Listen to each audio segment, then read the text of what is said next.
Mohammed Atta, who is the leader of the hijackers in the United States, was sent to Miami to meet Khatani's plane.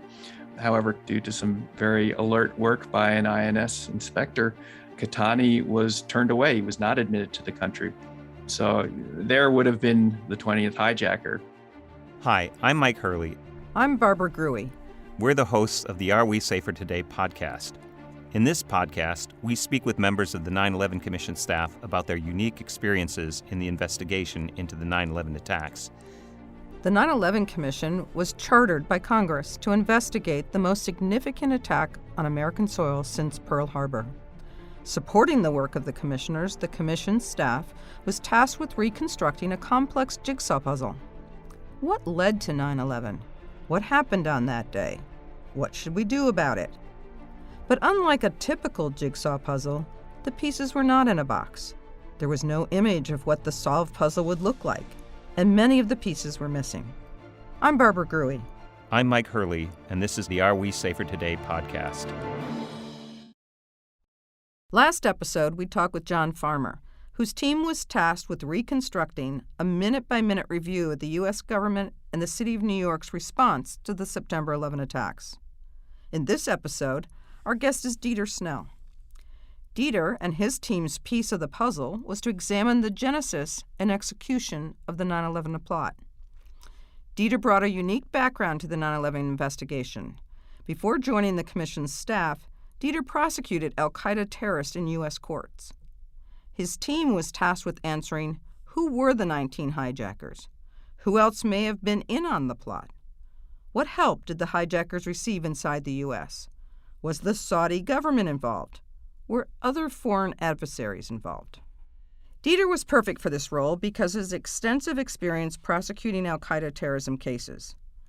As an assistant United States attorney in the Southern District of New York, he investigated and successfully tried the Department of Justice's case against World Trade Center bomber Ramzi Youssef and two co-defendants for plotting to blow up a dozen passenger jets over the Pacific Ocean in 1995, the so-called Bojinka plot. After leaving the United States Attorney's Office, Dieter took a leadership position at the Office of the New York State Attorney General, where he was responsible for that office's civil law enforcement jurisdiction. He took a leave of absence from that position in 2003 to join the 9/11 Commission staff. In 2007, after nearly 2 decades of government service, he joined the law firm of Proskauer Rose in New York. We would like to thank our sponsor, Carnegie Corporation of New York. The philanthropic foundation supports innovations in education, democratic engagement, and strengthening international peace and security. Learn more at carnegie.org. We would like to thank the Wilson Center for sponsoring the Are We Safer Today podcast. The Wilson Center is the nation's key nonpartisan policy forum for tackling global issues through independent research and open dialogue to inform actionable ideas for the policy community. Dieter Snell, welcome to the Are We Safer Today podcast. As you know, Dieter, we're speaking with the members of the 9/11 Commission staff about their experience in the investigation into the 9/11 attacks. We've already described several puzzle pieces that the individual teams had to investigate. But before we jump into that, a little background. Let's begin with the job you did. What were your responsibilities on the 9/11 Commission? I was asked to treat my job as if I were still a prosecutor, which I had been in a prior stage of my career, to essentially pretend as though there were a criminal investigation going on to investigate the bombings and to prosecute anyone involved. Now, of course, in this circumstance, most of those who were directly involved were dead, but that was nonetheless the assignment because, as I understood it, to become a piece of what was described to me as the definitive and authoritative narrative of what happened in connection with the 9/11 attacks. So that was what I understood my mandate to consist of. Dieter, before you came to the 9/11 Commission, this wasn't your first time dealing with al-Qaeda. In fact, you participated in a terrorism prosecutions that involved investigating and indicting KSM, or Khalid Sheikh Mohammed, who was the 9/11 mastermind, but in connection with a different plan, which was known as the Bojinka plot. Is that accurate? Yes, yes. That dates from the early to mid 1990s, actually. The plot was centered in Manila. I was in the U.S. Attorney's Office in New York City at the time. The plot was foiled, fortunately, but it had intended to bomb a dozen jumbo jets over the Pacific, more or less simultaneously over a 2-day period. Ramzi Youssef, the mastermind of the 1993 World Trade Center bombing, which also was prosecuted in the Southern District of New York, was a fugitive at the time of the Bojinka plot and was its mastermind. He escaped from Manila, but Abdul Hakim Murad was captured at the time. And so he was the first person who was focused on about the plot. But then Ramzi Youssef was captured in Pakistan shortly thereafter and brought to the United States. And at that point, the Bojinka prosecution really got underway. So these individuals were not new to you. So what kind of impact did having this background of these individuals have in your looking at the 9/11 plot? Well, it was deja vu, although it was taken very much to another level in the case of 9/11. The Bojinka plot involved using planes for terrorism purposes, but it was pretty simple just to try to blow them up rather than using them as guided missiles. But the cast of characters was very familiar. By the time I joined the commission, Khalid Sheikh Mohammed, KSM, had been apprehended and was already well known to have been behind the plot. So I felt like I was dealing with someone with whom I had indirect familiarity. Dieter, how close did the Bojinka plot come to actually being pulled off? Do you remember? Was it close to happening? It was. The plot was discovered when the construction of the bombs that they were planning to use went awry, and a small fire broke out in the apartment in Manila, where Ramzi Youssef and Abdul Hakim Murad were working. Youssef escaped. Murad did not. They had timers, modified Casio watches, all set to go to explode bombs. They had done a test bombing on a Philippine Airlines flight that killed one individual, did not bring down the plane because it was a small charge, but it did severely damage the plane and required them to make an emergency landing in Okinawa. It was close to being accomplished, and in fact, the defendants in the case were all convicted of not just a conspiracy to do the bombings, but also attempting to do the bombings, which is a different standard legally and means that it has to have been seriously subject to being accomplished.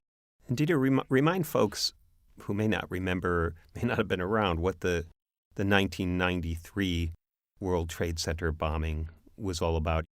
What I remember in the testimony, I think, that was made public of the principal defendant, Ramzi Youssef, was that it was his goal to see 100,000 Americans lying dead in the streets in New York City. Yeah, the goal was to cause such structural damage in the parking garage of Tower 1 of the Twin Towers at the time to collapse that tower into Tower 2 and have them both come crashing down. I'm not sure about the 100,000 figure, but it obviously would have resulted in many, many casualties, and it would have been very fast, I think, if it had happened the way he wanted it to. But the bomb that he built wasn't nearly big enough to accomplish that. And can we take just a moment, Dieter? I think most people remember where they were exactly on the day of the 9/11 attacks. And just wanted to hear your story. What are your memories of that particular day? Yeah, I remember very vividly. It was a magnificent, clear fall day, almost fall day. I was on my way to work in the New York City subway, and there was a long stop. I worked downtown in the Wall Street area at the Attorney General's office, and there was a long stop in a tunnel which does happen sometimes in the subway, but this one was certainly unusual, both in its length and the sort of the timing of it. But we got going again. We pulled very slowly into the Wall Street station. And when I emerged up on the street level, it was just bedlam. There were people running every which way. There was debris flying all around the air. We were only a few hundred yards from the World Trade Center. This was when the actually second flight, Flight 175, had just crashed into Tower 2. Flight 11 of American Airlines had already crashed into Tower 1. So they were both on fire when I looked up and went to my office in the Attorney General's office, and I saw Tower 2 was the first one to fall. I was standing at a window at the 25th floor of our office building, and it actually looked like it was almost close enough to land on where my colleagues and I were standing. So, I mean, you and your team were responsible for writing the history of the planning and execution of the attacks. That's a really big challenge, but you had a much compressed timeline.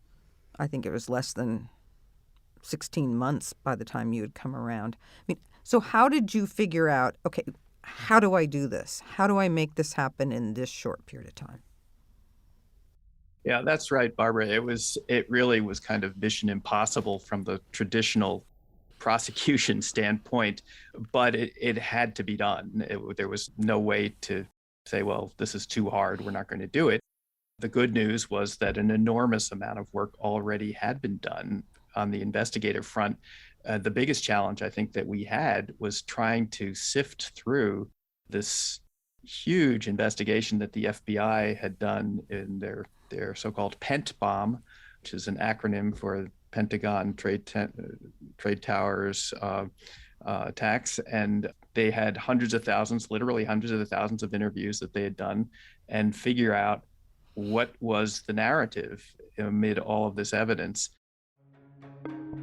We would like to thank our sponsor, Carnegie Corporation of New York. The Philanthropic Foundation supports innovations in education, democratic engagement, and strengthening international peace and security. Learn more at carnegie.org. We would like to thank the Wilson Center for sponsoring the Are We Safer Today podcast. The Wilson Center is the nation's key nonpartisan policy forum for tackling global issues through independent research and open dialogue to inform actionable ideas for the policy community. Let's get to some of the core questions that you faced. Who were the 9/11 hijackers? Yeah, there were 19 altogether, divided into 4 teams of 5, and in one case, 4 team members. 15 of the 19 were Saudi Arabian nationals. There were 2 from the United Arab Emirates. 1 was Lebanese and 1 was Egyptian. That was Mohammed Atta, who was the head of the operation within the United States. The pilots actually were from 4 different countries. There was one Saudi, the Lebanese conspirator was one of the pilots. Then Atta was a pilot, and the Egyptian, and then the 4th was Marwan al-Shehi. He was from the United Arab Emirates. And how long before the attacks did they come into the United States, and did they enter the United States legally? They were admitted legally. I think you could certainly point out, as we did, that a lot of their documentation was not legal. They had passports that had been doctored in some cases, but that, of course, was only discovered after the fact. The first ones to arrive were Nawaf al-Hazmi and Khalid al-Midar, 2 Saudis, and they arrived in January of 2000 in Los Angeles, and after a couple of weeks moved to San Diego. So 20 months or so before the 9/11 attacks. That's right. They were the first to arrive, and it wasn't until June of 2000 that the so-called Hamburg cell, which consisted of Mohammed Atta and Marwan al-Shehi and Ziad Jarrah, 3 of the other 4 pilots, entered the country. They came from Germany. So they came into the United States. At least they entered on valid visas. But then some over time, right? Weren't they in an invalid visa status? Yeah, there were expirations. I don't remember the exact lineup of who had which status. I think they overstayed in many cases. And I know that I remember Atta and Al Shehi actually had some trouble coming back in to the country after they had been away for a little bit because of their student visa status had not been renewed, but they were able to talk their way through the INS control point. And that's actually an interesting feature of the plot, was that they didn't, the conspirators, the terrorists did not just stay in the United States once they got here. The leaders, Atta and Shehi and Jarrah, the pilots, they went back and forth to back to their own countries, to Europe, and they traveled in and out of the country several times. So, in theory, there were a number of opportunities to interdict the plot. Unfortunately, none of those panned out. One of the big questions was, did they have any of the hijackers, particularly Hazmi and Midhar, have any help within the U.S.? We know the story of them coming into L.A. and meeting al-Bayoumi and then moving down to San Diego. Where did you come out on whether they had help, any of them had help in the United States? So to frame it just a little bit more, they didn't speak English well, if at all, yet they were kind of moving in the country, living here, raising the question that Barbara just asked, like, could they do that without having some other support? Yeah, the consensus, our team and within the commission, I think is reflected in the report, was they must have had help.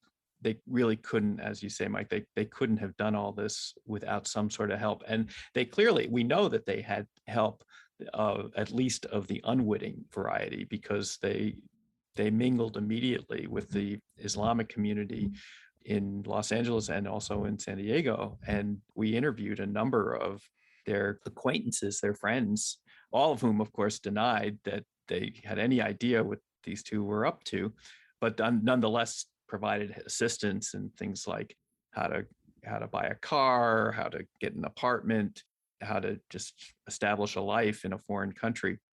It was obvious that they had help. The question that continues, I think, to haunt people to this day are who helped, knowing that these guys were about to commit a terrorist act, or that's what they were there for, and knowing that nonetheless went ahead and provided assistance. We don't know the answer to that. So Dieter, I seem to remember one of the things that your team uncovered was that there were people in the San Diego area that seemed to harbor extremist views, maybe that could be construed as supporting terrorism against the United States. Maybe describe that, if that's a correct impression. Yeah, I think that may be a bit of an oversimplification or generalization. There were people who the FBI interviewed, and actually in some cases they were detained as material witnesses, who, I believe that certainly radical Islamist literature was found in their possession or where they lived, but no interview that I'm aware of ever revealed anyone who actually confirmed that they believed in what had been done on 9/11, or that they supported it, whether before or after the fact. There were certainly questions about the political orientations of a number of these people, and the degree to which they were critical of United States foreign policy. But that's, of course, a long way from establishing that they were complicit in the actual 9/11 attacks. You've talked about 19 hijackers. What about the mysterious potential 20th hijacker? Yeah, I don't think there's actually much of a mystery on that.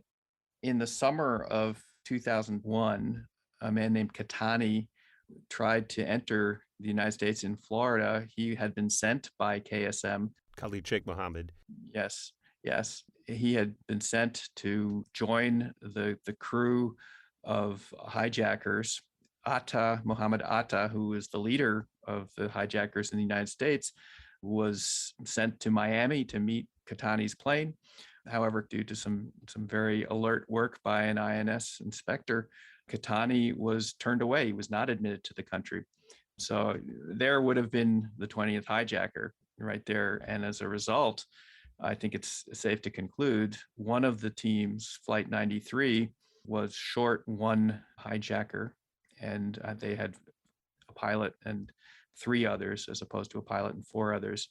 And everyone will remember that Flight 93 was the one that did not reach its target, thanks to some very heroic action on the part of the passengers. And whether the lack of an additional hijacker on the team of hijackers for that flight made the difference, I think is a question one can consider. I'd like to turn for a moment to sort of the process. You talked about the FBI having its own major investigation. And I guess I have two aspects of this I'm interested in. One is, how did your role differ from that of what the FBI was trying to do? And I remember going with you to the FBI to try to build some rapport and build a relationship so that we could effectively work with them. Can you kind of talk about those things? Sure, I remember that meeting very well. That was one of the big challenges we faced, and it was I'd say magnified by the mandate of the commission, because not only were we tasked with finding out definitively what happened and how the plot was constructed and carried out, but a big part of the commission's mission was to assess the performance of the US government, including the FBI.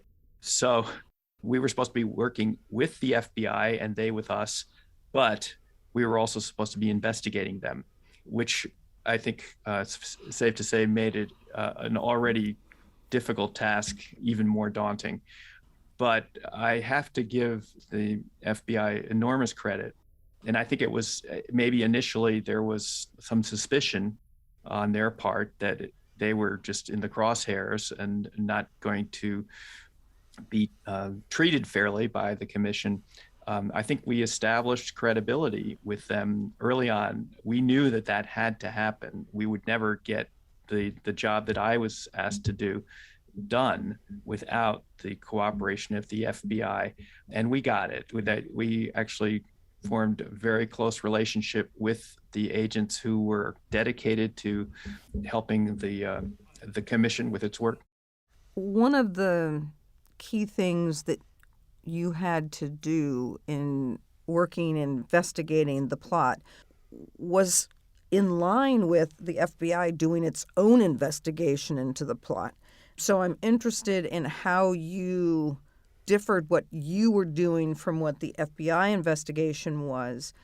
I think initially it's safe to say there was some suspicion on the part of the FBI because there was an inherent tension in the mandate the commission had. The commission needed to establish definitively what happened with respect to the 9/11 plot, which was exactly what the FBI had been investigating for over 2 years by the time I came along.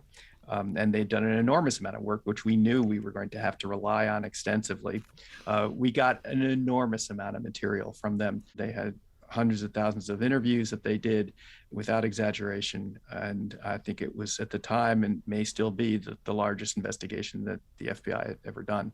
So we knew we had to work with that as our starting point. So you and your team ended up having built a constructive relationship with the FBI. Absolutely. I recognized, we all did, that they were in a difficult position, but they were professional about it. And we couldn't have done what we ended up accomplishing without them. Any other sort of general comments about the overall relationship with CIA and level of cooperation? Yeah, CIA, they were also very cooperative. It was clear that everybody had been directed from the highest levels of the government that they needed to cooperate with the commission. And without that cooperation, I don't think the commission could have accomplished its mission at all. I think CIA was a little bit more difficult for us to establish a relationship with, because by its nature, the work that the CIA does is different, as you know very well, Mike, very different from the work that the FBI does in investigating criminal activity. With CIA, there was much more of an emphasis on intelligence, on just having the information and deciding when would be the appropriate time for it to be used and how it could be disclosed. Sources and methods were of great concern to the CIA to protect, to make sure that, for very good reasons, that assets, that sources that they might have overseas would not be compromised by anything that they disclosed to the commission. We would like to thank our sponsor, Carnegie Corporation of New York. The Philanthropic Foundation supports innovations in education, democratic engagement, and strengthening international peace and security. Learn more at carnegie.org. We would like to thank the Wilson Center for sponsoring the Are We Safer Today podcast. The Wilson Center is the nation's key nonpartisan policy forum for tackling global issues through independent research and open dialogue to inform actionable ideas for the policy community.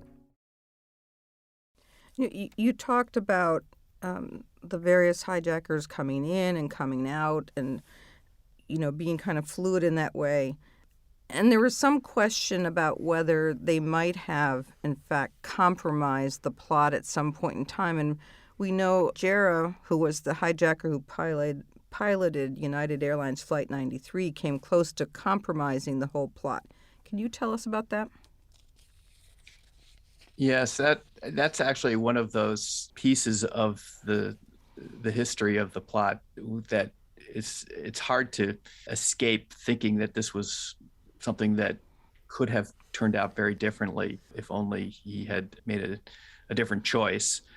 Ziad Jarrah, the Lebanese hijacker, had a fiancée in Germany who he actually, according to the reports we got, he had married in an Islamic ceremony that was not actually civilly recognized in Germany, but he was in that relationship when he came to the United States, and he went back, left the United States and then returned more than anyone else. He had 5 trips into the United States, or actually 5 trips, I think, out of and then back in.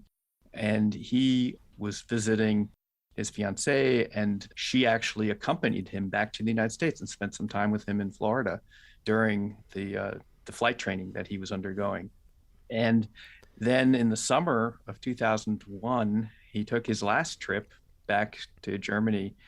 And at that point, according to the reporting that we saw from, I think, largely from the interrogations of Khalid Sheikh Mohammed and Ramzi bin al-Shibh, there was real tension between Jarrah and Mohammed Atta, the plotter who was leading the team in the United States. Jarrah suddenly takes this trip back to Germany.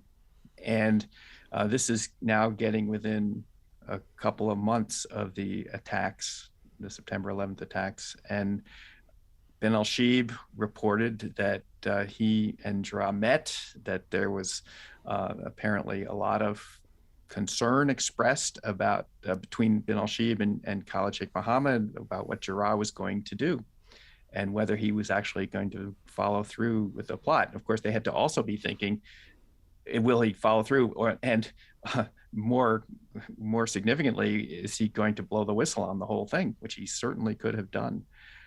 But somehow, and we don't know the details, somehow things got worked out in his mind so that he was comfortable in the end returning to the United States and seeing the plot through. Then there was another event, sort of near miss, or what should have been a near miss, with Hazmi and Midhar, because when they were in San Diego, they moved in with a gentleman of Middle Eastern heritage and roomed in his house near San Diego. And he actually had a lot of contacts in the law enforcement community and was in touch with law enforcement. But there was, according to him, we interviewed the man. He certainly was never told by Hazmi or Midhar what they were doing in the United States, what they were really doing, and what their plans were. And he also did not brief his contacts in the law enforcement community about the fact that he had these two Saudi nationals staying with him. But that, of course, could have gone very differently too, with a couple of breaks in a different direction. But it just unfortunately did not happen. Well, weren't there not only missed opportunities based on Hazmi and Midhar in the U.S. and those circumstances, but missed opportunities among the U.S. agencies, each of which had their own bits of information? And I recall a meeting in the summer of 2001 where we had people from the FBI and people from the CIA in the same room and talking about the photos from the Kuala Lumpur meeting, and nobody sort of saying, oh, well, they knew that they had U.S. visas or that they had come into L.A., or those kinds of things where there was just not those puzzle pieces that seemed to click together. I think the problem that one always faces in a situation like this is we know what the puzzle ended up looking like. And to be fair to the people at the time, they did not know where this was headed. They didn't have a blueprint for what would be the 9/11 attacks. So I think one does have to be fair to those who, at the time, were trying to do their jobs. That said, I do think that there was way too much suspicion, I would say interagency suspicion and turf guarding. I guess one of the approaches I've sort of taken on that, and I totally agree with you on the hindsight piece, is, we can't say whether if any of these bits and pieces of information were shared, whether it might have stopped things. But boy, wouldn't it have been nice to have the chance? Exactly. It's one of those things where it'd be great to be able to do the whole thing over again. What parts of the 9/11 Commission report, Dieter, were you and your team responsible for writing? We were responsible for what it came out to be chapters 5 and 7, which were the two chapters that focused on the activities of the plotters, starting with the origin of the plan to attack the United States with planes, and actually going into a little bit of the antecedents to that plot, giving some of the history of KSM, Khalid Sheikh Mohammed, and some of the other Al-Qaeda and other terrorist organization leaders. And then starting with the earliest information we had about who the plotters were and how they got recruited.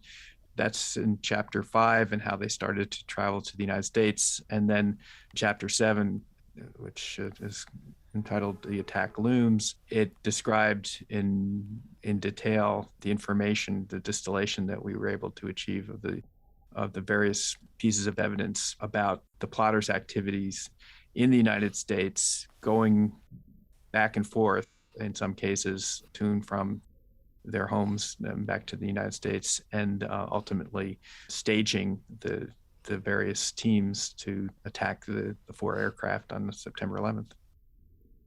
We talked a little bit about hindsight and the dangers of hindsight, but here we are 18 years after the work we did together. If you could go back, you talked about sort of an alternative universe, going back and do something differently, what might you have done differently if you sort of knew then what you know now?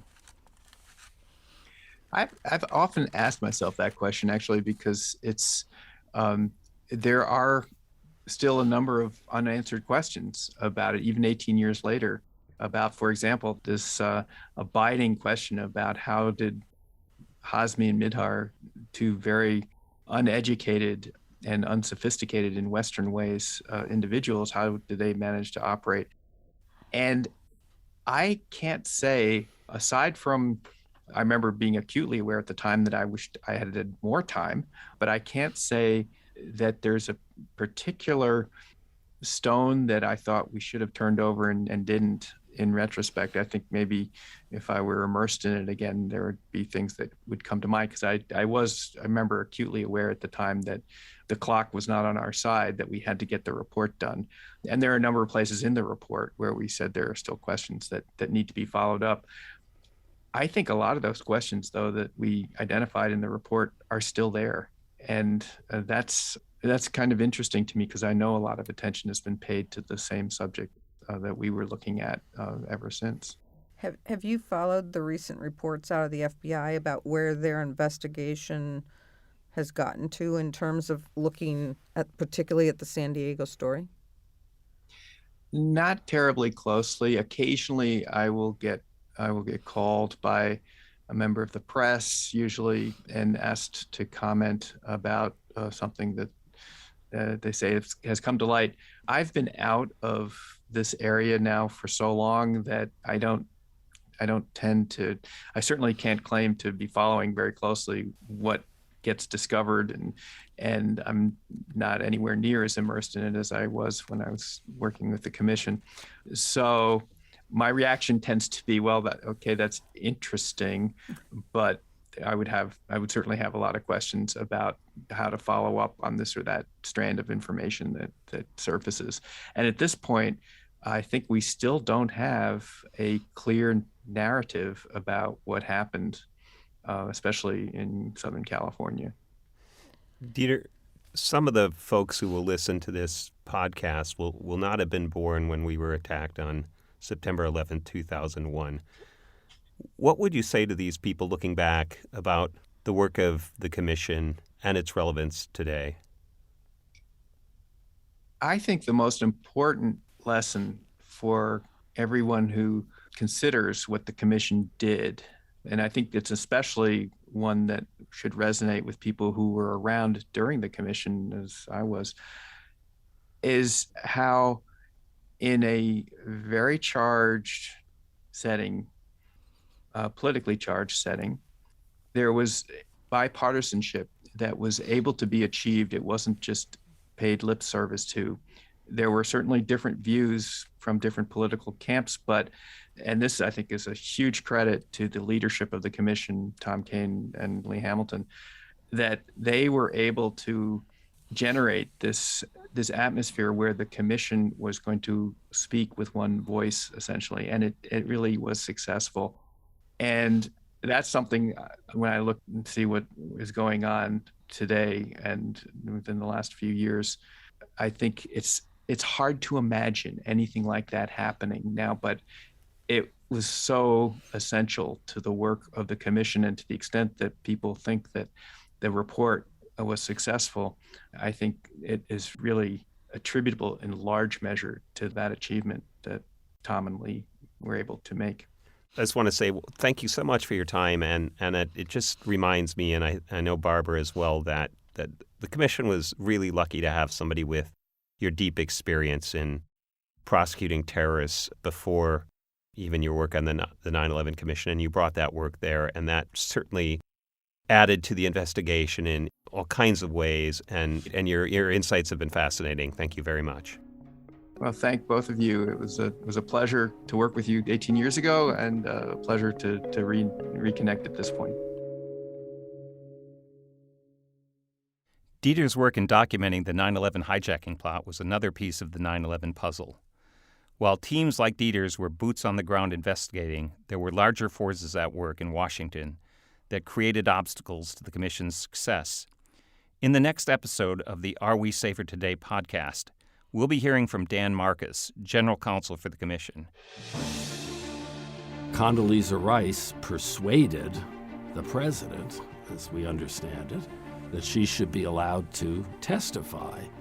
And when they made that decision to allow her to testify, which surprised us, and indeed to allow the commission to have a, quote, meeting with the president and the vice president, they sent us a letter. Dan played a critical role in ensuring the investigation had access to the people and the documents it needed to uncover the truth. Dan needed to find how to plow new pathways through the way Washington usually works to ensure the commission met its tight deadline. Join us as we continue to explore through the eyes of investigators the most extensive investigation in U.S. history. Thank you for listening to the Are We Safer Today podcast. This was made possible thanks to our sponsors, Carnegie Corporation of New York and the Wilson Center. I'm Barbara Gruey. I'm Mike Hurley. This is the Are We Safer Today podcast. Thanks for listening. If you enjoyed this podcast, be sure to check out the Are We Safer Today documentary film. In it, the 9/11 commissioners discuss their historic work, what they did and how they did it. Available in broadcast or streaming from your local public television station or pbs.org/video. Special thanks to the Center on Representative Government at Indiana University, along with Paul and Cindy Simon Scott and the Sumerian Foundation. Are We Safer Today is a production of Naptown Media. Executive producer Bob Massey. Produced by Shelby Hiltunen with associate producer Emily Twergle. Editors Matt Massey and PJ Wilson. Recorded at Interface Media Group in Washington, D.C. with sound engineer Dennis Jacobson. Thanks to Sarah Jackson and Grant McPollen. Theme music by House Music and Sound.